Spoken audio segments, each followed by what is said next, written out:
اللہ کے نبی فرماتے ہیں کہ قیامت کے دن اللہ کے عرش کے سائے کے نیچے وہ نوجوان کھڑا ہوگا جہاں سب ڈر اور خوف کے حوالے ہوئے ہوں گے. یہ نوجوان بالکل سیٹسفائیڈ طریقے سے اللہ کے عرش کے سائے کے نیچے مزے سے کھڑا ہوگا کہ جس نے جوانی میں اللہ کی عبادت کی, جو تنہائیوں میں اللہ کے لیے رویا, اپنے گناہوں پر ندامت اختیار کر کے رویا. اور میرا نوجوان کہتا ہے نہیں بھائی, ہاتھ کے نیچے بس اس دنیا میں 60-70 سال کے لیے ایک گاڑی ہو, ہاتھ میں ایک پرو میکس ہو, ایک لگژری سا روم ہو اور 10-12 لڑکیاں سیٹ ہو,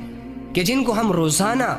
یہ یقین دلائیں کہ میں تیرا ہوں, میں تیرا ہوں, میں تیرا ہوں, میں تیرا ہوں, اور یہ والی ایکٹیویٹیز پرفارم کر کے اپنے اوپر پراؤڈ فیل کرے کہ جی میں بہت کول ہوں, کہ جی میرا شمار تو الفا مینز میں آتا ہے. بس ایک عیاش سی زندگی ہو, ڈر نہ ہو, خوف نہ ہو, سوسائٹی کا پریشر نہ ہو, 30-40 سال کی زندگی صحیح سیٹ طریقے سے گزر جائے, بس یہ خواہش ہے اس کی. اللہ کے عرش کا سایہ وہ تو ہماری نظر میں کوئی ویلیو نہیں رکھتا نا, وہ تو ایک مذاق ہے نا, مرنے کے بعد تو کوئی زندگی نہیں ہے نا. وہ اللہ رب العزت جو کہہ رہے ہیں 50,000 سال کے برابر ایک دن ہوگا, یوں ہی کہہ رہے ہیں نا, معاذ اللہ. کافروں کے سامنے جب اللہ کی بات آتی تھی تو پتہ ہے وہ کیا کہتے تھے؟ جب پیغمبر ڈس بلیورز کے سامنے آتے تھے نا اور ان سے یہ کہتے تھے کہ بھائی اپنی زندگیاں چینج کر لو, اپنے اعمال ٹھیک کر لو, جو لوگ اللہ کے محتاج ہیں ان کے محتاج نہ بنو, آزاد ہو جاؤ, اللہ کی فرمانبرداری کی طرف آ جاؤ, اللہ کی عبادت کی طرف آ جاؤ, یہ بتوں کو پوجنا چھوڑ دو, یہ دنیا کی غلامی چھوڑ دو.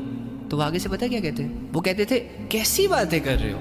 بھلا مرنے کے بعد بھی ہم دوبارہ زندہ ہوں گے, کہ انسان ایک دفعہ مرے گا اور پھر اٹھے گا اور پھر اس کا سامنا اللہ سے ہوگا. تو ان کو یقین ہی نہیں تھا کہ ہم نے کبھی اللہ کو فیس کرنا ہے,